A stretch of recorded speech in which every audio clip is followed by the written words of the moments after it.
TVN 24 news নেটওয়ার্কের বিশেষ আয়োজন টিভিএন স্পেশালে স্বাগত জানাচ্ছি আমি ইহসান জুয়েল।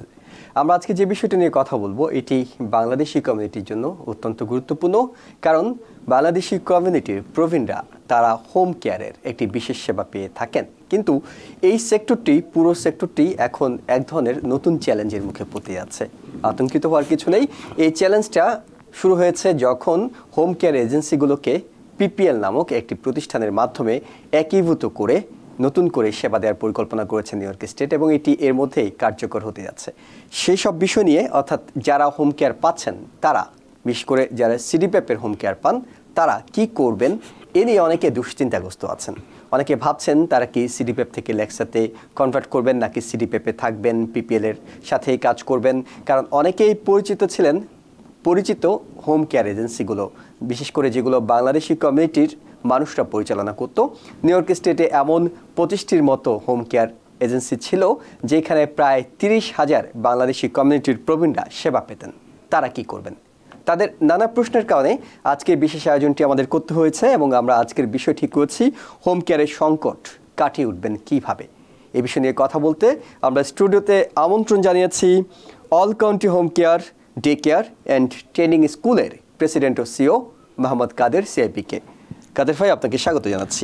সঞ্জল ভাই, থ্যাংক ইউ। এরকম একটা ক্রুশিয়াল ব্যাপারে আমাকে আপনাদের স্টুডিওতে ইনভাইট করার জন্য। আমরা যে বিষয়টি জানতে চাই, অনেক কমিউনিটি সদস্যরা তারা আতঙ্কে আছেন কিংবা উদ্বেগের মধ্যে আছেন। তারা কি হোম কেয়ারের সেবাটা আগে যেমনটা পেতেন, যেমনটার সঙ্গে তারা পরিচিত ছিলেন তেমনটি পাবেন, নাকি নতুন কোনো বাস্তবতায় তাদেরকে দুর্ভোগ পোহাতে হবে? এখানে যেটা আসলে হোম কেয়ারের যে সার্ভিস সিডিপ্যাপ, এই সার্ভিসটা কিন্তু বন্ধ হচ্ছে না। ইনফ্যাক্ট সার্ভিসটা যে আহামরি অনেক চেঞ্জ হচ্ছে সেটাও এরকম না। সার্ভিসটা আমাদের যারা কমিউনিটি লোকজন আছেন, স্পেশালি আপনি যেটা বললেন প্রবীণ যারা বয়স্ক লোকজন, ওরা এই সার্ভিসটা পেতেন হলো বিভিন্ন এজেন্সিগুলির মাধ্যমে। এখন ওরা এই সার্ভিসটা ঠিকই পাবেন, কিন্তু একটা কোম্পানির মাধ্যমে, একটা এজেন্সির মাধ্যমে, যেটাকে বলা হয় পিপিএল। এখন কেউ যদি মনে করেন যে ঠিক আছে পিপিএল যদি একটা কোম্পানি এবং ও যেহেতু আমাদের ক্রস স্টেটে অফিস নেই, অথবা পিপিএলের রুলস রেগুলেশন অনেক টাফ থাকবে, তাহলে আমি হোম কেয়ার এই সার্ভিসটা সিডিপ্যাপের থ্রুতে না নিয়ে আমি লেক্সার মাধ্যমে নেব। সেক্ষেত্রে কিন্তু সে সার্ভিসটাকে চেঞ্জ করে লেক্সার মাধ্যমে নিতে পারবে। আর যদি সে মনে করে না আমি সিডিপ্যাপেই থাকবো, এখন দেখা যাক পিপিএল আমাকে কীরকম সুবিধা দেয় অথবা সুবিধা না দেয়, সেক্ষেত্রে সে পিপিএলের নিজেকে ট্রানজিশন, এটাকে আমরা বলি ট্রানজিশন, পিপিএলের ট্রানজিশন হয়ে চলে যেতে পারবে এবং সে পিপিএল থেকে সার্ভিসটা নিতে পারবে। এক্ষেত্রে শুরুতে যে দুটি ভাগ করে আমরা আলোচনাটা করতে চাই, একটি হলো কেউ যদি সিডিপ্যাপে থেকে যেতে চান তাহলে তার সুবিধা অসুবিধা কী হবে। পরবর্তীতে আমরা হয়তো আলোচনা করব তিনি যদি লেক্সায় কনভার্ট করেন সেই ক্ষেত্রে প্রসেসগুলো কী হবে। আমরা যদি সিডিপ্যাপের বিষয়টি শুরুতে আপনার কাছে জানতে চাই, সিডিপ্যাপে যারা আছেন এখন তারা পিপিএলের তাদেরকে একীভূত হতে হবে, এই প্রসেসটা কি? তাদেরকে কিছু করতে হবে নাকি অটোমেটিক এটা হয়ে যাবে? না, এখানে আসলে ইন্টারেস্টিং একটা ব্যাপার আছে যেগুলি হয়তো আমরা ওয়াইডলি এখন অনেক আলোচনা করি না, বাট এখন সময় হয়েছে। এখন ওয়াইডলি আলোচনা করার সময় হয়েছে। পিপিএল একটা কোম্পানি টোটাল সিডিপ্যাপ যে প্রোগ্রামটা, এই প্রোগ্রামটাকে ওরা একটা সিস্টেমের ভিতরে নিয়ে আসবেন এবং ওরা সার্ভিসটা দিবেন। বাট এমন না যে ওরা এটার জন্য ওদের কোনো পার্টনার এজেন্সি রাখছেন না, ওরা অলরেডি 28টা এজেন্সিকে ওদের পার্টনার এজেন্সি হিসেবে নিয়েছেন। আচ্ছা, আপনার জন্য হয়তো বাংলাদেশে যারা আছে ওদের জানলে খুশি হবেন, আমাদের যে অল কাউন্টি হোম কেয়ার, আমরা অলরেডি ওদের সাথে NDC non disclosure agreement sign করেছি, এবং ওদের ফ্যাসিলিটেটর যেটাকে আমরা পার্টনার বলি, এটা হওয়ার জন্য সব টাইপের পেপার ওয়ার্ক আমরা শেষ করেছি। যদি সব কিছু ঠিক থাকে এবং পিপিএল মনে করে এই 28টার পরে আরও এজেন্সিকে ওরা নিবে, সেক্ষেত্রে হয়তো ওরা স্পেশালি আমাদেরকে কনসিডার করতে পারে, যেটা অলরেডি ওদের আন্ডার রিভিউতে আছে। বিসাইড দ্যাট যেটা আপনাকে আমি বলতে পারি, স্পেশালি যদি আপনি মনে করেন যে আমাদের কমিউনিটির লোকজন যারা এই মুহূর্তে সিডিপ্যাপ সুবিধা নিচ্ছেন, ওরা মনে করবে যে আমি সিডিপ্যাপেই থাকবো, সেক্ষেত্রে ওরা ওদেরকে এই আমাদের মতো যারা এজেন্সিগুলোকে, যে 28টা যে এজেন্সি পিপিএলের পার্টনার হয়েছেন, এই এজেন্সিগুলির কাজ হলো মূলত ওরা যে ক্লক ইন ক্লক আউটটা করবে অথবা যে কাস্টমার সার্ভিসগুলি দরকার, এই সার্ভিসগুলি 28টা এজেন্সি দিবে। সেক্ষেত্রে এই সিডিপ্যাপ যারা কনজিউমার বর্তমানে আছেন, ওরা পিপিএল থেকে বেতন পাবেন, পিপিএল ওদেরকে মনিটর করবে, পিপিএল ওদের সমস্ত কার্যক্রম করবে। আর যে পার্টনার এজেন্সিগুলি আছেন, এই এজেন্সিগুলি হলো কাস্টমার সার্ভিস এবং ইবিবি, যেটাকে ক্লক ইন বা ক্লক আউট করা বলা হয়, এগুলো আর হলো ওদের জিপিএস ট্র্যাক করা, যে ওরা ঠিকমতো বাসায় বসেই সার্ভিসটা দিচ্ছে নাকি আসলে ওরা কোনো লাইন করতেছে। এটার জন্য হলো এই যে জিপিএস ট্র্যাকিং এই কাজগুলি পিপিএল করবে এই 28টা পার্টনার এজেন্সির মাধ্যমে। তার মানে এজেন্সি আগে ছিল প্রচুর, এখন সেখানে 28টা প্রতিষ্ঠান হয়তো সেগুলো নিয়ন্ত্রণে কাজ করবে। নিয়ন্ত্রণে না, আগে প্রতিষ্ঠান ছিল 645টা, এর মধ্যে পিপিএল একাই সবকিছু করবে, কিন্তু পিপিএল কে সাপোর্ট দেওয়ার জন্য it's like the supporting hand হিসেবে ওরা ফ্যাসিলিটেটর বলে, বা আমরা বলি সাব কন্ট্রাক্টর, ফ্যাসিলিটেটর হিসেবে 28টা এজেন্সিকে রাখছে, হলো যে ভাগ করে দেবে, যে ক্লায়েন্টরা আছেন তাদেরকে বিভিন্ন প্রতিষ্ঠানে এই 28টার মধ্যে ভাগ করে দেবেন, যে আপনারা এগুলো দেখবেন, আপনারা ওদের কাস্টমার সার্ভিসগুলি দিবেন। কিন্তু সমস্যাটা যেখানে, অর্থাৎ সিডিপিএফে যদি থেকে যান এবং তারা পিপিএল এর সাথে এই কাজ করেন, অর্থাৎ বাংলাদেশি কমিউনিটির প্রবীণ যারা আছেন, তারা কি কোনো সমস্যায় পড়বেন? না, ওদের সমস্যা বলতে হলো পিপিএল কি করবে, পিপিএল খুব ক্রুশিয়াল একটা টাইম কাটাচ্ছেন, ওরা কখনো এখন পর্যন্ত ডিক্লেয়ার করেন নাই যে অ্যাকচুয়ালি আমাদের এই যারা কনজিউমার ওদেরকে কত টাকা বেতন দেবেন, অর্থাৎ আওয়ারলি কত পাবেন, আওয়ারলি কত পাবেন, পাশাপাশি কোনো সাপ্লিমেন্ট বেনিফিট দেবে কিনা, অথবা আমাদের যে কনজিউমার ওদের লাইক হলো অনেক ধরনের সার্ভিস প্রয়োজন হতে পারে, লাইক ওদের পে স্টাফ প্রয়োজন হতে পারে, জব লেটার প্রয়োজন হতে পারে, এগুলি ওরা কিভাবে করবেন এই জিনিসগুলো দেয়নি। এখন একটা কোম্পানি যদি অনলাইন বেসড কোম্পানি হয়, একটা কনজিউমার কিন্তু তার উপর ফুললি নির্ভর করতে পারে না, কারণ একটা প্রয়োজন হলে তাকে 2 মান্থ 3 মান্থ ওয়েট করতে হবে। বিসাইড দ্যাট পিপিএলে যখন একজন ব্যক্তি চলে যাবেন যে আমি পিপিএল থেকে সিডিপিএফের মাধ্যমে হোম কেয়ার সার্ভিসটা নেব, পিপিএল একবার চলে গেলে পিপিএল রিলিজ লেটার না দেওয়া পর্যন্ত সে কিন্তু আবার লেক্সাতে আসতে পারবে না। আচ্ছা, একবার যদি আপনি পিপিএল এ চলে যান, which is the really risky point. আর স্পেশালি আমাদের কমিউনিটির জন্য, কারণ আমাদের এখানে লাইক বাংলাদেশ থেকে আমরা যারা এসেছেন সবাই কিন্তু হাইলি এডুকেটেড না, কমিউনিকেশন স্কিলের জায়গায় কমিউনিকেশন স্কিলের আছে বলে অনেকে বাংলাদেশি হোম কেয়ার এজেন্সিগুলোতে যেতেন। সবচেয়ে বড় অসুবিধা হলো যখন জিপিএস ট্র্যাক করবে, যে আপনি লাইক একটা ছেলে বা মেয়ে যখন তার বাবা মাকে বা আত্মীয় স্বজনকে টেক কেয়ার করতেছে, তার কিছুটা বিট নেওয়ার জায়গা থাকে, লাইক সে গ্রোসারিতে যাচ্ছে অথবা পার্কে যাচ্ছে, ওই সময়টা হয়তো সে ক্লক ইন করতে তার খেয়াল নেই। পিপিএল কিন্তু এই ক্লকিংটা মিস হলে তখন তাকে বেতনটা দিবে না, এবং সে কোথায় বসে ক্লক ইন করতেছে, ইনফ্যাক্ট তার যদি ইন্টারনেট কানেকশন নাও থাকে স্টিল পিপিএল তাকে ট্র্যাক করতে পারবে সে কোথায় বসে এই যে ক্লক ইনটা করতেছে। পাশাপাশি প্রত্যেকটা কেস যখন পিপিএলের হাতে যাবে, এখন পিপিএল এই কেসগুলিকে আবার রিভিউ করবেন। লাইক একজন ব্যক্তি এই মুহূর্তে তার বাসায় লাইক হলো মান্থলি 150 ঘন্টা 200 ঘন্টা সার্ভিস পাচ্ছেন, পিপিএল যখন রিভিউ করবেন আমরা ধরে নিচ্ছি পিপিএল এটাকে অবশ্যই কমিয়ে নিয়ে আসবেন, কারণ পিপিএল চায় না যে এত টাকা একটা রুগীর পেছনে খরচ হোক। একটা রুগী যদি 200 আওয়ার মান্থলি সার্ভিস নিয়ে থাকে, পিপিএল কস্ট মানি, রাইট? ওরা এই এতগুলি টাকা খরচ করতে চায় না। সো আলটিমেটলি যখন রিভিউ করবে আওয়ারটা কমে চলে আসবে, তখন এই যে বয়স্ক বাবা মা যারা, ওদের তো একটা সার্ভাইভ করতে তো কষ্ট হবে। এইগুলি হলো ওদের নেগেটিভ সাইডগুলি এই মুহূর্তে আর কি। মানে আশঙ্কার জায়গাটা কয়েকটা জায়গায়, একটা হলো পিপিএল এ যারা থেকে যাচ্ছেন সিডিপিএফে, তাদের হয়তো যারা সেবা পাচ্ছেন তাদের আওয়ারটা কমে আসতে পারে। সেকেন্ডলি যারা কেয়ার গিভার, তাদের আওয়ারলি যে অ্যালাউন্স সেটা কত হবে সেটা এখন পর্যন্ত ঠিক করা হয়নি। আর এরপরে আপনি যে বিষয়টি বলছেন সেটি হলো যে তারা যথাযথভাবে মনিটর করবে, অর্থাৎ আপনার জিপিএস ট্র্যাক করার মাধ্যমে আপনি আসলে এই কাজটি করছেন কিনা, এবং যে উদ্দেশ্যে আসলে তাদের আশা, যে হাউস হোল্ডে বসে করার কথা ওই হাউস হোল্ডে আছেন কিনা আপনি, সেটিও তারা মনিটর করছে। অর্থাৎ তৃতীয় বিষয়টি একটা জবাবদিহিতার বিষয়, একটা জবাবদিহিতা, একটা অ্যাকাউন্টেবিলিটির ভিতরে চলে আসবে, অ্যাকাউন্টেবিলিটির মধ্যে চলে আসবে। অনেকে হয়তো বাবা মাকে সেবা দিতেন না দিয়ে হয়তো তারা মনে করতেন আমারই বাবা আমারই মা, তারা হয়তো সেবা দিতেন। ইটস লাইক দ্যাট যে আমি মর্নিং এ বাবাকে পার্কে নেওয়ার কথা ছিল, আমি বিকালে নিয়ে যাব, it's could be considerable, right? But এখন যখন সে পিপিএল এ যাবে, এটা কনসিডারেবল না, মানে ফ্লেক্সিবিলিটি জায়গাটা থাকবে না, কমে আসবে।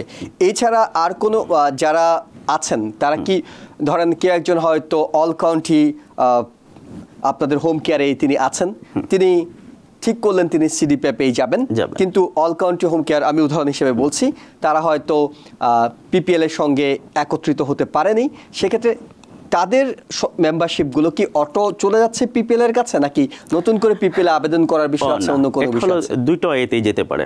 একটা হলো যে কেউ যদি মনে করে যে আমি এই মুহূর্তে, আমি কথা ধরে নিচ্ছি যে অল কাউন্টিতে আছে, আমি পিপিএল অল কাউন্টি থেকে সিডিপিএফ সার্ভিসটা নিচ্ছি, বাট আমি টুমরো থেকে পিপিএল থেকে সার্ভিসটা নিতে চাই, সেক্ষেত্রে সে চাইলে সরাসরি পিপিএল কে কল করে পিপিএল এ চলে যেতে পারে। এখন যদি তার মনে হয় যে না, পিপিএল এ যেতে হলে লাইক পিপিএল এর সাথে কথা বলে ওরা অনেক কমপ্লেন্স দেখাচ্ছে, আমার যদি লাইক আমার নেইবারহুডে একটা এজেন্সি আমাকে হেল্প করতে আমার জন্য সুবিধা হতো, সেক্ষেত্রে we can do this one. সেক্ষেত্রে সে যদি আমাদের অল কাউন্টি অফিসে আছে অথবা অন্য যে কোনো এজেন্সি, যে কোনো রুগী হোক, সে যদি আমাদের অফিসে আছে, আমরা তাকে পিপিএল এ নিয়ে যেতে পারবো।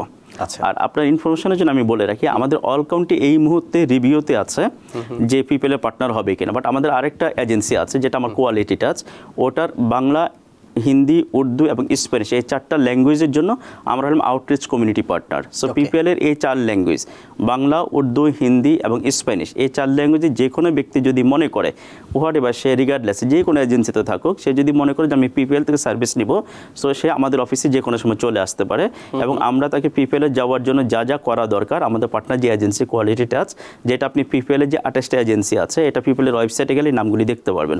ওখানে কোয়ালিটি টাচ যে এজেন্সিটা ওটার আউটরিচ পার্টনার আমরা। আচ্ছা, মানে কোয়ালিটি টাচ ওই 28টার মধ্যে আছে এবং তাদের আউটরিচ পার্টনার আমরা কাজ করছি। সো যে কেউ যদি মনে করে এই 4 ল্যাঙ্গুয়েজের, আমি আবারও রিপিট করছি, বাংলা, উর্দু, হিন্দি, স্প্যানিশ এই 4 ল্যাঙ্গুয়েজে যে কেউ আমাদের অফিসে আসলে আমরা তাকে পিপিএল ট্রানজিশন যা যা দরকার তার কাস্টমার সার্ভিস ইবিবি থেকে শুরু করে ওখানে এনরোলমেন্ট হওয়া পর্যন্ত এইচ এন্ড এভরিথিং আমরা এই মুহূর্তে করে দেওয়ার জন্য অ্যালাউড। ওকে, যারা কোয়ালিটি টাচে যেতে চান না কিংবা অল কাউন্টিতে যেতে চান না, নিজে নিজে কাজটা করতে চান, তারা কিভাবে করবেন? পিপিএল এর ওয়েবসাইটে পিপিএল এর কাস্টমার নাম্বার দেওয়া আছে, কাস্টমার সার্ভিস নাম্বার, ওই নম্বরে কল করে সে পিপিএল এ সরাসরি কল করে যেতে পারবে। আচ্ছা, তার ইনফরমেশন গুলো শেয়ার করলে কিন্তু তিনি কত ঘন্টা পেতেন, তিনি এগুলি পিপিএল এ যখন সে কল করবে পিপিএল সবকিছুই তার থেকে জানতে চাইবে যে তুমি কোন এমএলটিসিতে আছো, কত আওয়ার পাচ্ছ, তোমার কি কি ফ্যাসিলিটি পাচ্ছ, সবকিছু ওরা জেনে নেবে। কিন্তু পিপিএল এটা ভেরিফাই করবে এমএলটিসি থেকে। ওকে, তার মানে বিষয়টা খুব কঠিন নয়, নিজেরা চাইলে এটা করতে পারবেন, জাস্ট এটা উদ্যোগটা নিতে হবে। নিজেরা চাইলে করতে পারবেন। আর বেস্ট হলে যেহেতু পিপিএল সব সার্ভিস দিতে পারবে না বিদায় 28টা এজেন্সিকে ওরা করেছেন কি জানি আপনার ফ্যাসিলিটিটা করেছেন বা পার্টনার করেছেন। সো বেটার এই এজেন্সিগুলি থ্রুতে যাওয়া। অ্যাটলিস্ট সে লাইক ক্রস স্ট্রিটে তার একটা কন্ট্যাক্ট পার্সন আছে, ক্রস স্ট্রিটে তার একটা অফিস আছে, যে অফিসে গিয়ে সে কথা বলতে পারবে। লাইক কুইন্স বা অথবা আমাদের ব্রুকলিন, ব্রঙ্কসে যে কেউ আমাদের জ্যামাইকা অফিসে চলে আসতে পারে এনি টাইম। তার পিপিএল এ যাওয়া, ট্রানজিশন করা সব কিছু যদি সে আমাদের থ্রুতে করে এটা তার জন্য কনভিনিয়েন্ট। ওকে, এই ক্ষেত্রে আমরা ধরে নিতে পারছি যে তিনি যদি অন্য কোনো হোম কেয়ারে তো আগে ছিলেন কোনো হোম কেয়ারে, সেসব হোম কেয়ার গুলো তাকে সরাসরি সহযোগিতা করতে পারছেন না, যেহেতু তারা ফ্যাসিলিটেটর না কিংবা আউটরিচ পার্টনার না, এক্স্যাক্টলি এই জন্য ওরা করতে পারছেন না। রাইট। যেহেতু আপনাদের এই সেক্টর হোম কেয়ার সেক্টরে আপনিও আছেন দীর্ঘদিন ধরে, এই প্রতিষ্ঠানগুলো এগুলো আসলে কি হচ্ছে, টোটাল বন্ধ হয়ে যাচ্ছে? হ্যাঁ, এটা ইটস লাইক দ্যাট। আপনি আজকে জানেন লেটেস্ট যেটা, যেমন আমাদের বর্তমান যিনি প্রেসিডেন্ট এসেছেন উনি আজকে একটা বিল করেছেন যে অনেক টাইপের মেডিকেড রিলেটেড অনেক টাইপের ফ্যাসিলিটি উনি রিভিউ করে পরবর্তীতে যদি মনে হয় যে উনি আবার প্রচলন করবেন অথবা উনি ক্লোজ করে ফেলবেন। So it could be anything. এই দেশে আমেরিকাতে এটা যে কোনো সময় হতে পারে। যেহেতু নিউ ইয়র্ক স্টেট গভর্নর মনে করেন যে তার হোম কেয়ারে বাজেট অনেক বেশি চলে যাচ্ছে, সে বাজেট কাট করবে, সেহেতু সে বাজেট কাট করার জন্য এজেন্সিগুলোকে যে কোনো সময় বন্ধ করে দিতে পারেন। সবচেয়ে যেটা ইম্পর্টেন্ট এটা হলো এই সিডিপিএফ একটা প্রোগ্রাম ছিল। এটা কিন্তু কোনো লাইক যে এমন না যে আপনার রাইটস অনেক বেশি আপনি এটাকে ডিজার্ভ করেন, এরকম কিছু না। অথবা এটা কোনো লাইক মেডিকেডের মতো এরকম না যে লাইসেন্সদারি কোনো জিনিস আপনাকে এটা আপনি ডিজার্ভ করে এটা দিতেই হবে। এটা হলো ওদের একটা প্রোগ্রাম ছিল, লাইক হিউম্যানিটির কারণে ওরা এই সার্ভিসটাকে চালু করেছিলেন। এখন যেহেতু দেখতেছেন যে এই সিডিপিএফের মাধ্যমে অনেক টাকা খরচ হয়ে যাচ্ছে গভর্নর, সেক্ষেত্রে সেটা কাট করতেই পারে এবং সেটাই সে করছেন। তার এই বাজেটটাকে কাট করে বাজেট কমিয়ে এনে সে একটা এজেন্সিকে দায়িত্ব দিচ্ছেন, কারণ 645টা এজেন্সিটিকে যদি তার মনিটর করতে তার কিন্তু অনেক সময় লাগবে। এত মনিটর সে করতে রাজি না এখন। সে একজনকে দায়িত্ব দিবে, ওই একজনকে মনিটর করবে, এই একটা কোম্পানি সবাইকে টেক কেয়ার করবে। এরপরে বিকল্প যে বিষয়টি আছে, অর্থাৎ কেউ যদি মনে করেন যে তিনি পিপিএল এর সঙ্গে কাজ করতে তার কোনো রকম সমস্যা, নানা অনিশ্চয়তার কথা আমরা বলছিলাম, সেই অনিশ্চয়তাগুলোতে তিনি যাবেন না, তিনি লেক্সায় কনভার্ট করতে পারেন, সিডিপিএফকে লেক্সা। আমরা এটি একটু পরিষ্কার করে জানবো, লেক্সা এবং সিডিপিএফের মধ্যে পার্থক্যটা আসলে কোথায়? এটা মেন পার্থক্যটা আসলে সিডিপিএফ একটা প্রোগ্রাম, এই প্রোগ্রামের আন্ডারে একজন ছেলে মেয়ে অথবা ফ্রেন্ড সার্কেল তার বাবা মাকে টেক কেয়ার করে। আর লেক্সা একটা লাইসেন্সদারি প্রতিষ্ঠান। এই প্রতিষ্ঠানে যে কোনো ব্যক্তি তার যদি হোম কেয়ার প্রয়োজন হয় সে একটা লাইসেন্সদারি এজেন্সির সাথে যোগাযোগ করবে। এজেন্সি তার বাসায় একজন কেয়ারটেকার পাঠাবে, কেয়ার গিভার যেটাকে আমরা বলি, তার বাসায় একজন কেয়ার গিভার পাঠাবে। Care giver like a nurse না, কেয়ার গিভার তার বাসায় গিয়ে তাকে টেক কেয়ার করবে, রুগীটাকে টেক কেয়ার করবে। সো লেক্সার মাধ্যমে কেয়ার গিভারটা এজেন্সি পাঠায়, আর সিডিপিএফ মাধ্যমে কেয়ার গিভারটা রুগী নিজে পছন্দ করেন, অর্থাৎ তিনি নিজে হায়ার করার একটা সুযোগ থাকে যে আমি কাকে আমার কেয়ার গিভার করব, কিন্তু লেক্সাতে তার সেই সুযোগটা নাই। এবং সেই ক্ষেত্রে লেক্সাতে এবং সিডিপিএফে উনি সিডিপিএফে আগে যে আওয়ারটা পেতেন, অর্থাৎ সেবার জন্য তাকে হয়তো মান্থলি একটা আওয়ার ঠিক করা ছিল, উইকলি একটা আওয়ার ঠিক করা আছে, তিনি কি লেক্সাতে গেলে সেম আওয়ারটাই পাচ্ছেন? কাকতলি হলো সত্য, যেটা কোইন্সিডেন্টলি হয়ে যায়, এটা হলো লেক্সাতে আওয়ারটা বরং আরো বেশি হয়, কারণ লেক্সা একটা পরীক্ষিত জিনিস লেক্সার যে প্রক্রিয়াটা হেলথ কমার্স সিস্টেম বা ডিপার্টমেন্ট অফ হেলথ এখানে সক্রিয়ভাবে জড়িত থাকেন। একজন রুগী যখন লেক্সার মাধ্যমে সার্ভিস নিতে যায় এটা ট্রাস্টওয়ার্দি, যেটা আসলে কারণ লেক্সার মাধ্যমে গেলে এজেন্সি যে নার্স আছে সে কেয়ার প্ল্যান করে দেয়, আর পাশাপাশি এমএলটিসি যে নার্স আছে সে ভেরিফাই করে, দুইজন নার্স ভেরিফাই করে। আর সিডিপিএফে কিন্তু এজেন্সির কোনো নার্স কেয়ার প্ল্যান করে না, সেক্ষেত্রে লেক্সাতে গেলে বরং সে আওয়ারটা বেশি পায়। এবং লেক্সাতে আরও যেটা বেটার সেটা হলো সে রিয়েল একজন পার্সোনাল কেয়ার অ্যাসিস্ট্যান্ট পাচ্ছে, যে ট্রেন এবং সার্টিফাইড প্রশিক্ষিত, যে তাকে আসলে টেক কেয়ারটা করবে। সো একজন ব্যক্তি যদি মনে করে যে হ্যাঁ ঠিক আছে আমার হোম কেয়ার সার্ভিসটা দরকার, তার বেস্টও তাকে লেক্সার থেকে নেওয়া, তাহলে সে সার্ভিসটাও পাচ্ছে এবং জেনুইন একটা ওয়েতে যাচ্ছে। বিসাইড দ্যাট আমি সরি আপনার কথাটা কেটে যাচ্ছে, আরেকটা লাস্ট কথা যেটা বলি, আজকে যেটা ট্রাম্প যে স্টেপটা নিচ্ছেন যে মেডিকেডে বিভিন্ন প্রোগ্রামগুলি বন্ধ করে দিবেন, সিডিপিএফ কিন্তু is one kind of program. We don't know what's going on next 2 years 1 year। যদি সে মনে করে লাইক ক্যাশ অ্যাসিস্ট্যান্ট বন্ধ করে দিবে, ফুড স্ট্যাম্প বন্ধ করে দিবে, তাহলে সিডিপিএফ এরকম একটা প্রোগ্রাম চাইলে সেটা বন্ধ করে দিতে পারে, কিন্তু লেক্সা কিন্তু সে কখনো বন্ধ করতে পারবে না। লেক্সা একটা রাইটস, লাইক এই দেশে আপনি স্কুলে গিয়ে এডুকেশন নেবেন, পড়াশোনা করবেন, এটা আপনার একটা মৌলিক অধিকার। লেক্সা থেকে হোম কেয়ার নেওয়াটা আপনার একটা অধিকার, কিন্তু সিডিপিএফ কিন্তু এটা প্রোগ্রাম। ওকে, সেক্ষেত্রে একটা অংশ আমরা হয়তো ক্লিয়ার হয়েছে আপনার কাছে, সেটা হলো যে যিনি কেয়ার টেকার মানে যিনি নিচ্ছেন প্রবীণ, তার বিষয়টির সমাধান হলো, কিন্তু যিনি তার পরিবারেরই আরেকজন সদস্য যিনি এতদিন তাকে সেবা দিতেন এবং এই সেবার বিনিময়ে তিনি আর্থিকভাবে উপার্জনের একটা সুযোগ ছিল, তারা কি করবেন? দেখেন এটা আরও ইন্টারেস্টিং একটা পার্ট। আমাদের কমিউনিটির আমি বিলিভ করি যে লাইক আমার হোম কেয়ার অ্যাডমিনিস্ট্রেটর হিসাবে অথবা আমরা 1,500 রোগী আমি ডিল করতেছি, এই এক্সপিরিয়েন্স থেকে বলি আমাদের লোকজন জানেই না কীভাবে পিসিএস সার্টিফিকেট অর্জন করতে হয়। লাইক আমরা সবসময় বলি যে 40 ঘন্টা ট্রেনিং করলে একটা পিসিএস সার্টিফিকেট পাওয়া যায়, বাট রিয়েলিটি হলো একজন ব্যক্তি যদি আমাদের এজেন্সিতে 4 মাস একটা না কাজ করে, তার বাবা মাকে টেক কেয়ার করতেছে, সেক্ষেত্রে তার 40 ঘন্টা ক্লাস করতে হয় না। সে আমাদের ক্যাম্পাসে আসবে, আমাদের নার্স যে আছে লাইক সুপারভাইজার নার্স, সে 3 আওয়ার্সের একটা এক্সাম তার নেবে। এক্সামে যদি 3 আওয়ার্স এক্সামে সে যদি কোয়ালিফাই করে ফেলে, তাহলে কিন্তু 40 ঘন্টা বসে থাকতে হচ্ছে না, সে পরের দিনই কিন্তু সার্টিফিকেট পেয়ে যাচ্ছে এবং সে তখন প্রশিক্ষিত একটা কেয়ার গিভার হয়ে গেল এবং সে যে কোনো জায়গায় জব করতে পারবে, এক্সেপ্ট তার বাবা মা। এখন আমি ধরে নিলাম তার বাবা মা কোনো কারণে বাংলাদেশে যাচ্ছে অথবা সে আউট স্টেটে যাচ্ছে, তখন কি ছেলেটা জবলেস থাকবে? সিডিপিএফে হলে কিন্তু সে জবলেস থাকবে, বাট যখন সে লেক্সার আন্ডারে থাকবে তখন কিন্তু সে জবলেস থাকতেছে না, তাকে এজেন্সি কোথাও না কোথাও জবে দিয়ে দিচ্ছে। সো আমরা যখন ইন্টারচেঞ্জ করতেছি, লাইক আমি আপনাকে প্রশিক্ষিত করে দিচ্ছি, আপনাকে বিভিন্ন জায়গায় জবে পাঠাচ্ছি, আর একটা পরিবারকে প্রশিক্ষিত করে ওকেও জবে পাঠাচ্ছি, সো উইন উইন, প্রত্যেকটা পরিবার কিন্তু ভালো থাকতেছে। কিন্তু একটা অনিশ্চয়তা তো আছে, সেটি হলো যে পরিমাণ আপনাদের কাছে প্রশিক্ষণের জন্য আসবেন, সেই পরিমাণ যদি যারা কেয়ার টেকার যারা নিচ্ছেন সেই পরিমাণ যদি চাহিদা না থাকে, তখন তো একটা সময় গিয়ে তাকে বেকার হয়ে যাওয়ার একটা আশঙ্কা থাকে। দেখেন আপনি নিউ ইয়র্ক স্টেটে কিন্তু হোম কেয়ার এজেন্সির লাইসেন্স বন্ধ, আপনি জানেন যে নতুন কোনো লাইসেন্স দিচ্ছে না।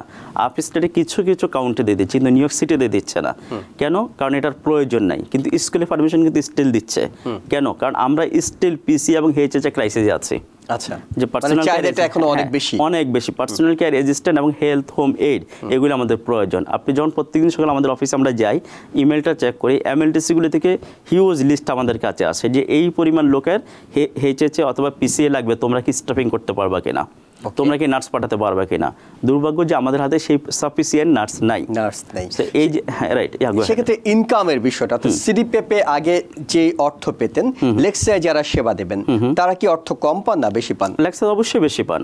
ওকে, কত করে পান সেটা? আগে যখন সিডিপিএফে ছিল তখন আর 21 টাকা 9 পয়সা ছিল ওদের স্ট্যান্ডার্ড রেট, আর সিডিপিএফ স্ট্যান্ডার্ড রেট 21 টাকা 64 পয়সা। ওকে, টপ অফ দিস আপনি ইয়ারলি আপনাকে ফেস্টিভ্যাল বোনাস দিতে হবে এমপ্লয়িকে, তাকে ইয়ারলি সিক লিভ দিতে হবে, তাকে 401k ইন্স্যুরেন্স দিতে হবে। কিন্তু সিডিপিএফে এগুলো আমাদের বাধ্যতামূলক ছিল না। সিডিপিএফ ছিলাম আমরা একটা ফিসক্যাল ইন্টারমিডিয়েট, লাইক আমি মেডিকেট থেকে একটা পেমেন্ট নিচ্ছি, আমি পিসিএকে পেমেন্টটা দিয়ে দিচ্ছি, মিডলম্যান হিসেবে আমার কিছু প্রফিট থেকে যেত। লেক্সা কিন্তু এটা না। লেক্সাতে হলো আমার এমপ্লয়িকে এমপ্লয়ি হিসেবে ট্রিট করতে হবে এবং তার এমপ্লয়ির রাইটস যত রকম আছে সমস্ত রাইটস তাকে দিতে হবে। শুধু পার্থক্যটা তার মানে সবকিছু মিলে একটা জায়গায় হচ্ছে, আগে আপনি ঘরে বসে আপনার বাবা মাকে সেবা দিয়ে আপনি যে অর্থটা আয় করতে পারতেন। এখন সিডিপিএফ থেকে লেকচাতে গেলে আপনি সেই সুযোগটা পাচ্ছেন না, আপনাকে অন্য কারো বাবা মাকে সেবা দিতে হচ্ছে এবং আপনার বাবা মা অন্য কারো সেবা দিচ্ছে। গুরুত্বপূর্ণ একটা বিষয়, সেটা হলো যারা আগে সিডিপিএফ পেতেন তারা সোশ্যাল অ্যাডাল্ট ডে কেয়ারও পেতেন।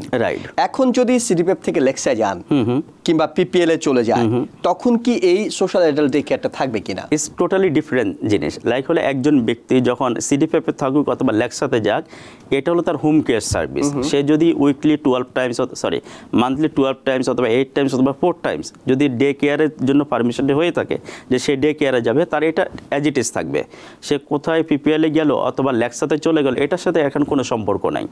লাইক আমাদের যে অল কাউন্টি ডে কেয়ার, আপনি আমাদের এখানে অনেকেই আছে যারা মনে করতেছে যে না আমি পিপিএলে যাব, হয়তো ওরা বুঝে বলছেন অথবা না বুঝে বলছেন, অথবা অনেকে আমাকে বলতেছে যে ওকে আমরা ট্রাই করে দেখি, আমি পিপিএলে গিয়ে একবার দেখে আসি আসলে কি হয়, পরবর্তীতে চেঞ্জ করে ফেলবো।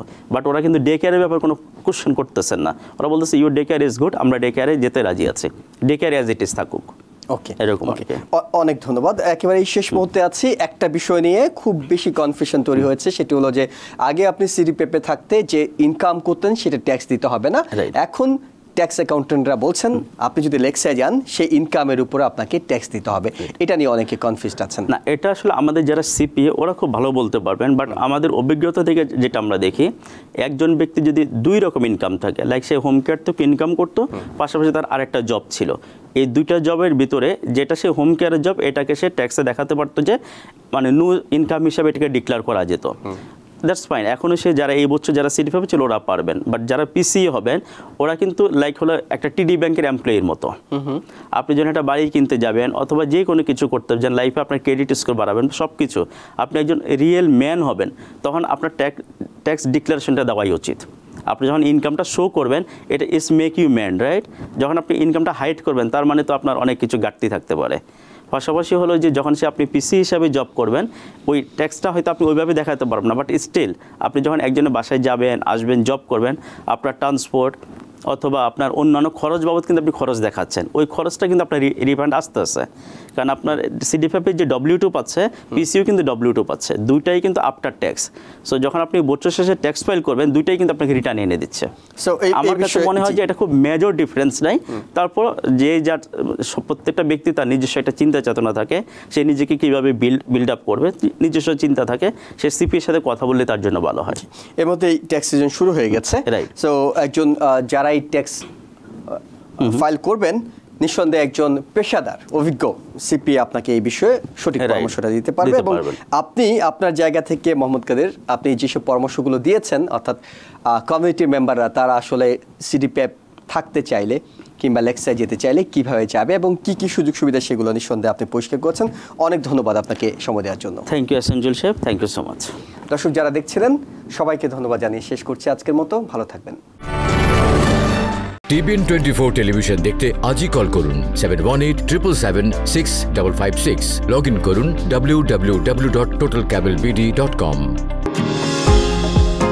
নিউ ইয়র্ক থেকে সম্প্রচারিত TBN 24 টেলিভিশন বিশ্বজুড়ে বাঙালির কণ্ঠস্বর।